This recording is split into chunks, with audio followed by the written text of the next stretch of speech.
Manusia memandang bintang gemintang di langit dan ingin tahu tentang misteri alam semesta. Seberapa jauh kita bisa melihat dengan teleskop super kuat? Bisakah melihat ujung alam semesta? Akankah ada tembok di sana? Dan apa yang ada di luar tembok? Pertanyaan-pertanyaan ini terkesan konyol dalam topik kita hari ini. Teka-teki ini telah menghantui manusia bumi selama ratusan tahun. Manusia memutuskan untuk membangun teleskop super hanya untuk melihat apa yang tersembunyi di balik kelap-kelip cahaya bintang. Teleskop Hubble adalah observatorium ruang angkasa terbesar yang pernah dibuat.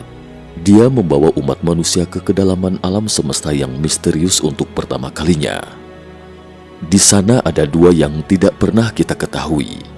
Mengenai aspek terjang teleskop Hubble yang mengagumkan ini, kita harus memulainya dari awal. Melihat ke kedalaman alam semesta. Jarang ada instrumen ilmiah yang bernasib buruk seperti teleskop Hubble. Kita tarik mundur waktu ke tahun 1946.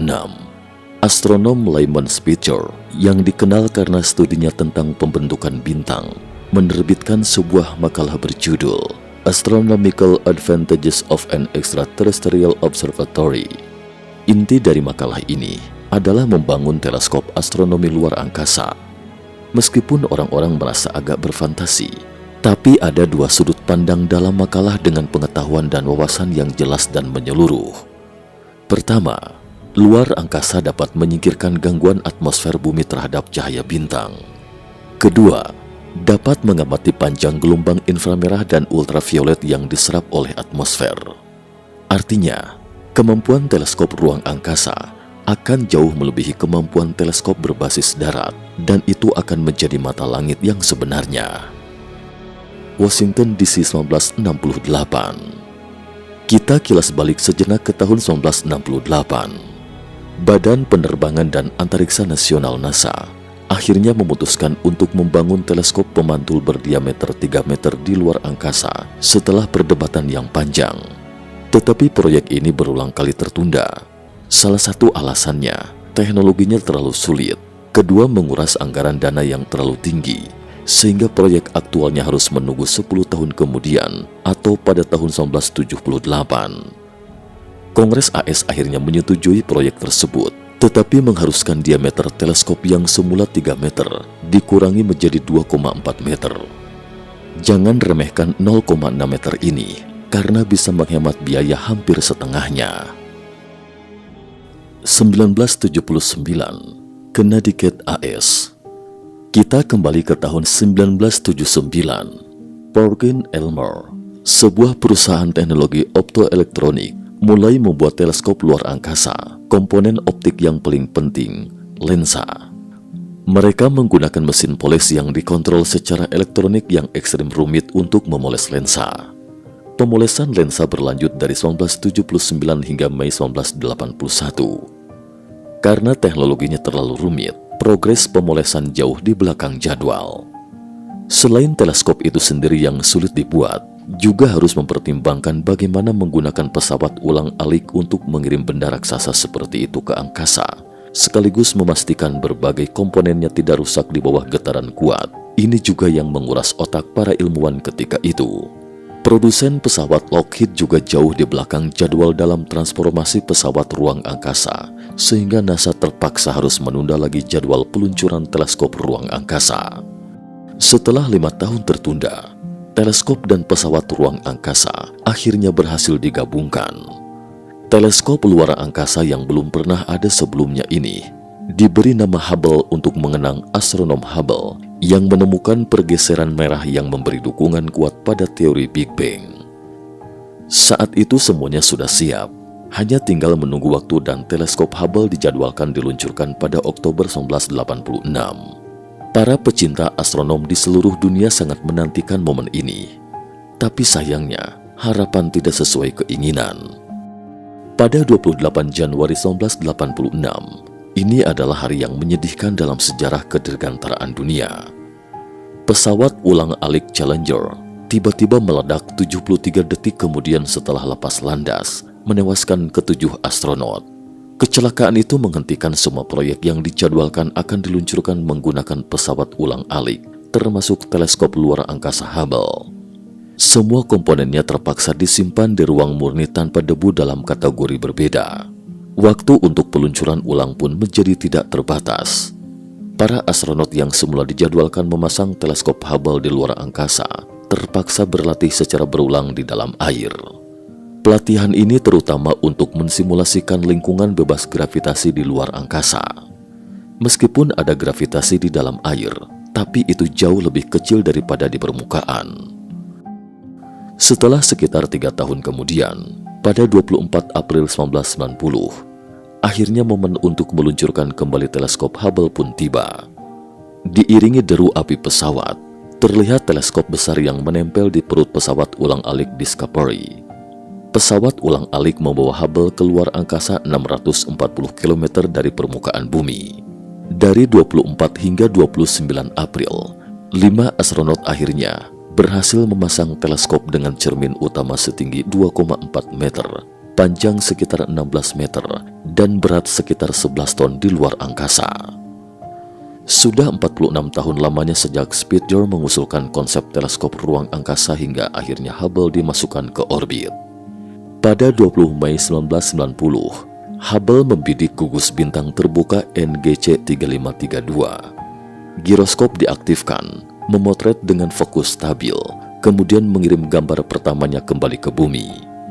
Namun para ilmuwan terkejut mendapat Hubble tampaknya tidak mencapai efek pengamatan yang diharapkan.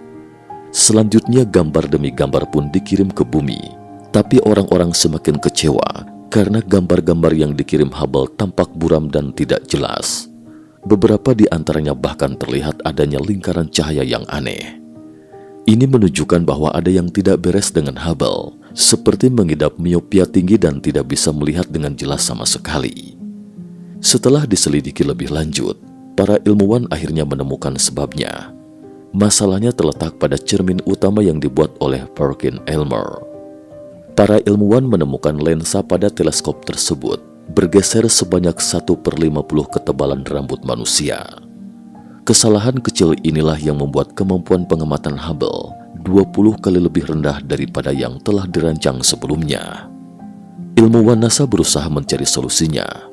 Jika tidak mungkin bagi astronot untuk mengganti cermin utama 2,4 meter di luar angkasa, maka hanya ada satu cara, yaitu dengan menambahkan kamera baru untuk memperbaiki kesalahan pada lensa primernya.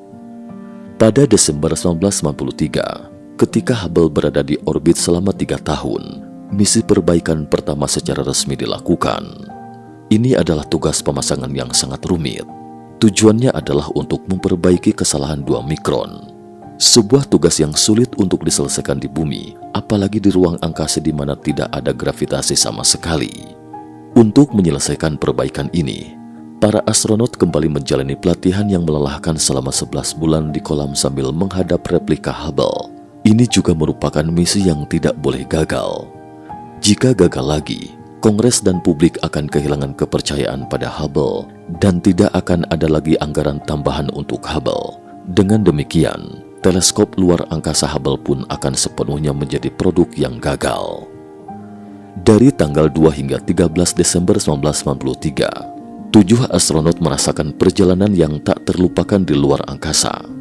Karena presisinya terlalu tinggi, terlalu sulit untuk dipahami, mereka hanya dapat melakukan proses debugging secara berulang, mengoreksi dan mendebug lagi dan koreksi lagi. Akhirnya setelah 10 hari perbaikan, pekerjaan perbaikan pada teleskop Hubble pun selesai.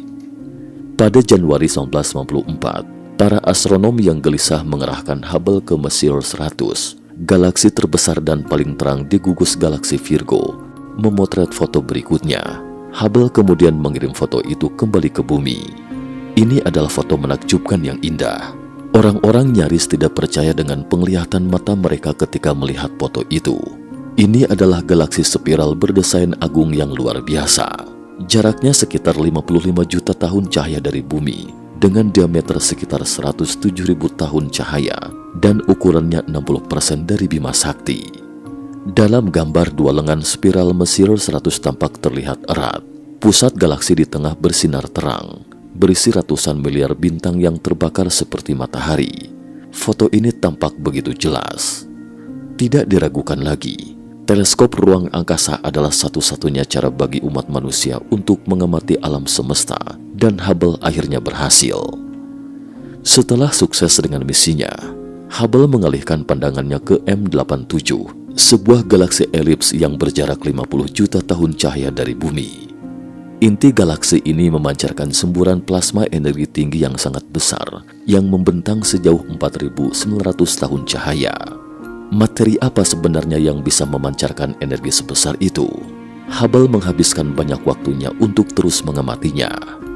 Jika ingin melihat lebih dekat, maka perlu terus memperpanjang waktu pencahayaan. Dan akhirnya Hubble mendapatkan kesimpulan. Ternyata ada lubang hitam besar di tengah galaksi M87. Masanya sekitar 6,5 miliar kali massa matahari. Karena masanya sangat besar, piringan akresi gas galaksi ini tertarik ke sekitarnya.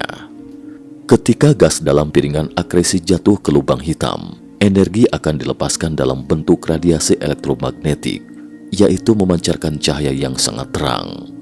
Foto yang menunjukkan lingkaran cahaya berbentuk bulan sabit, dan berkat Hubble, manusia telah menemukan bukti paling langsung tentang keberadaan lubang hitam.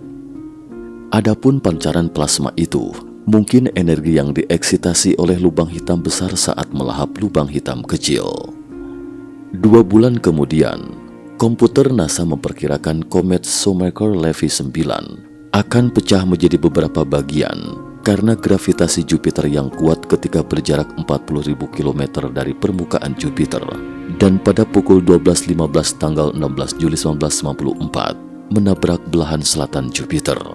Ini adalah pemandangan yang sangat langka dalam 1000 tahun.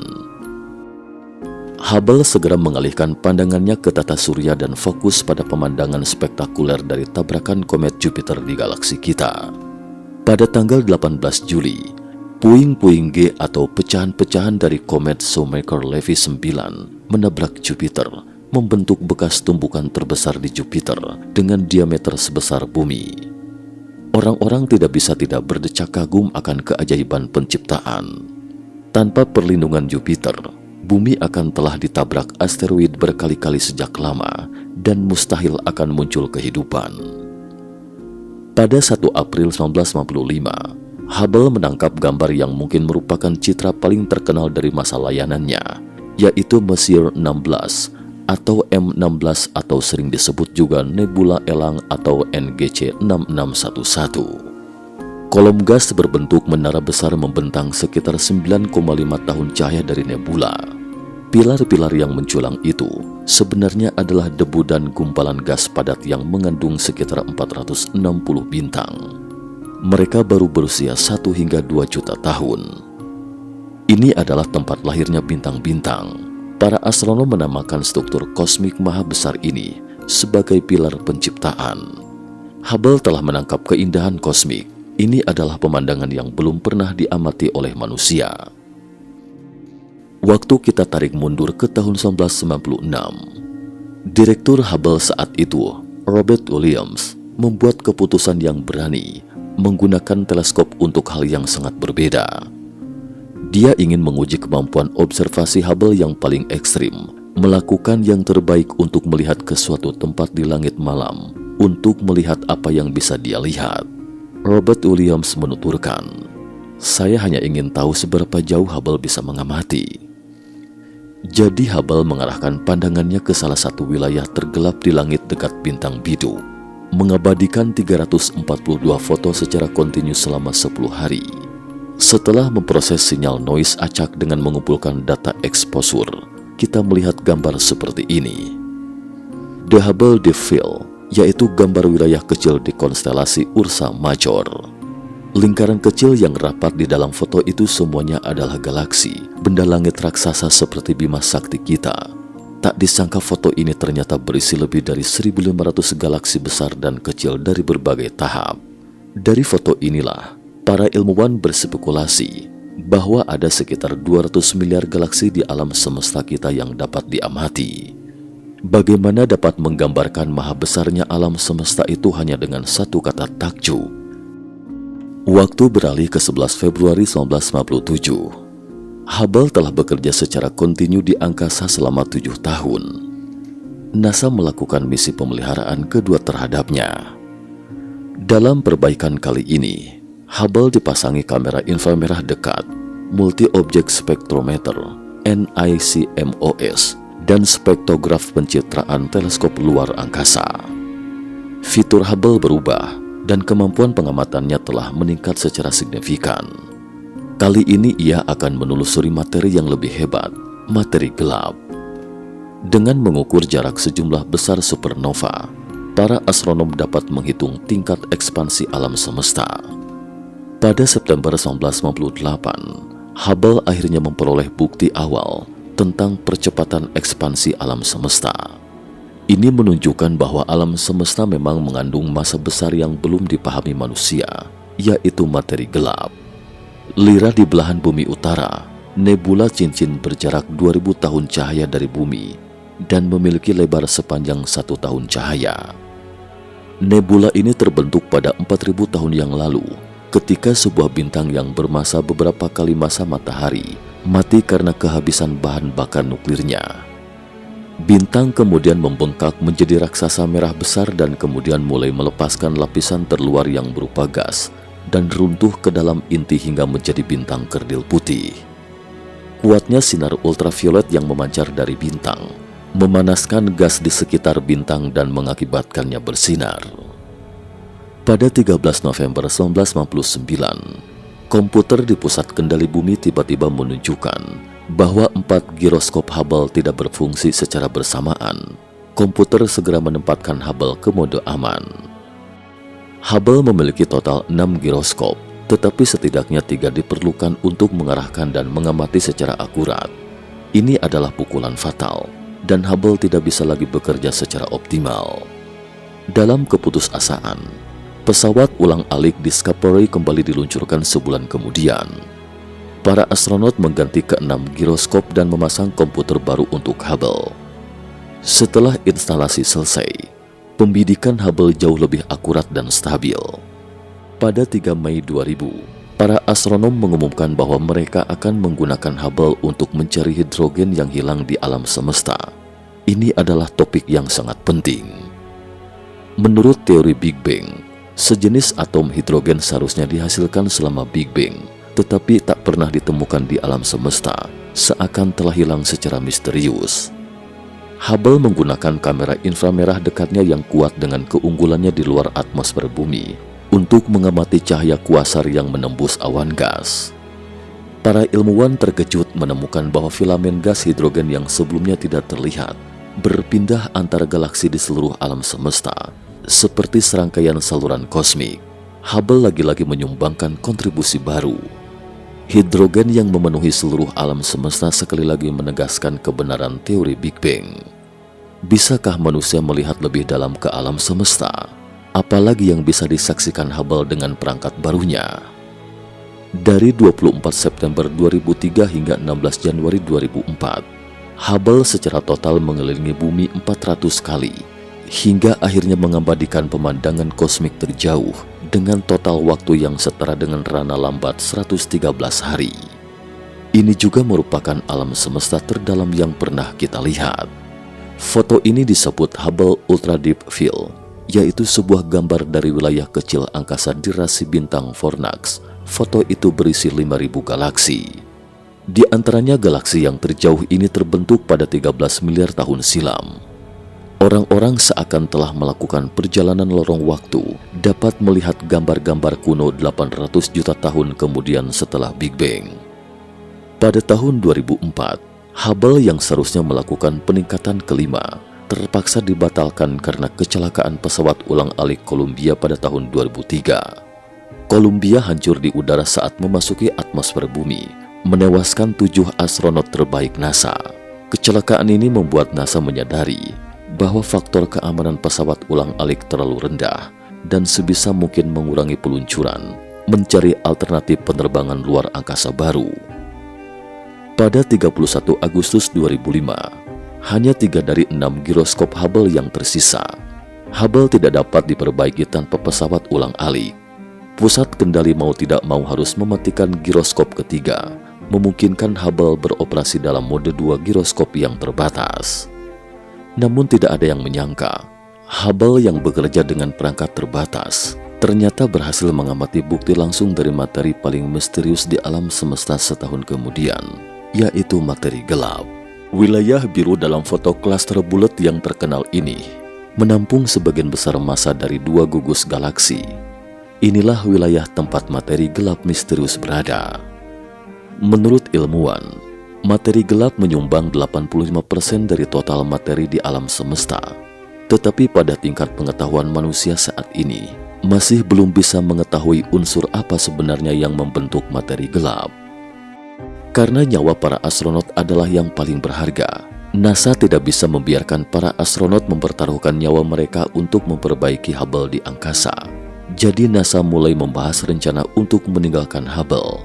Kabar ini pun tersebar luas, dan tidak ada yang menyangka media publik di seluruh dunia menentang keras tindakan NASA ini.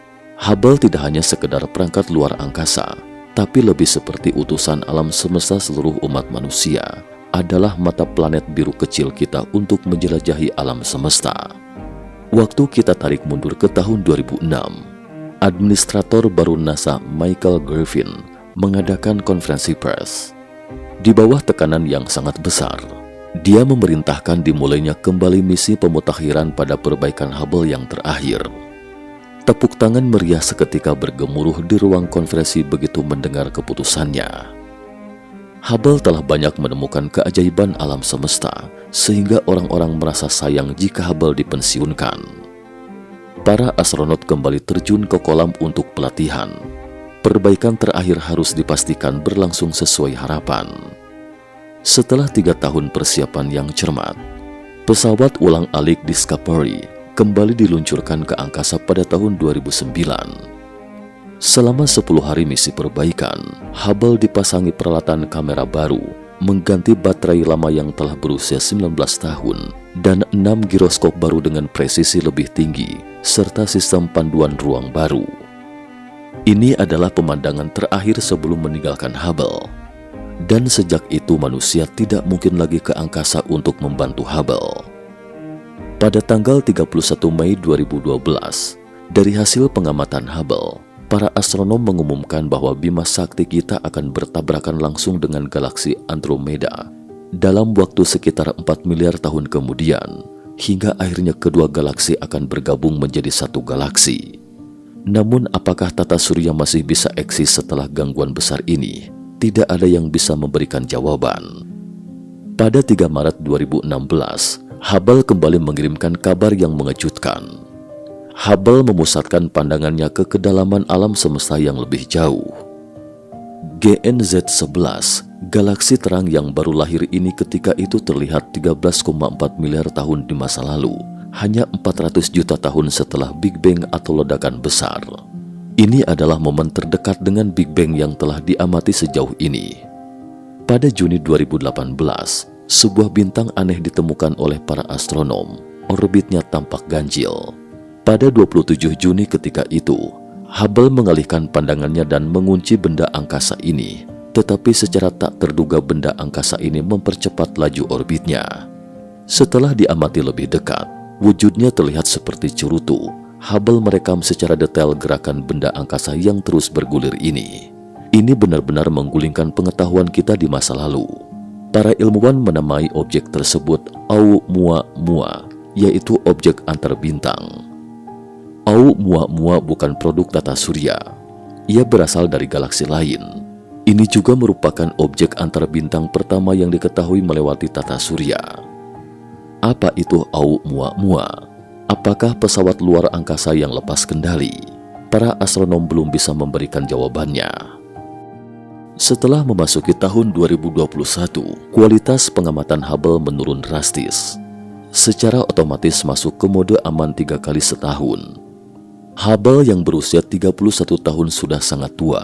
Sudah 12 tahun tidak terawat. Mungkin suatu hari Hubble akhirnya akan menjadi sejarah. Hubble telah melakukan lebih dari 1,5 juta pengamatan ilmiah sejak diluncurkan pada tahun 1990, membantu para astronom menerbitkan puluhan ribu makalah ilmiah. Hubble menghasilkan 10 terabyte data per tahun.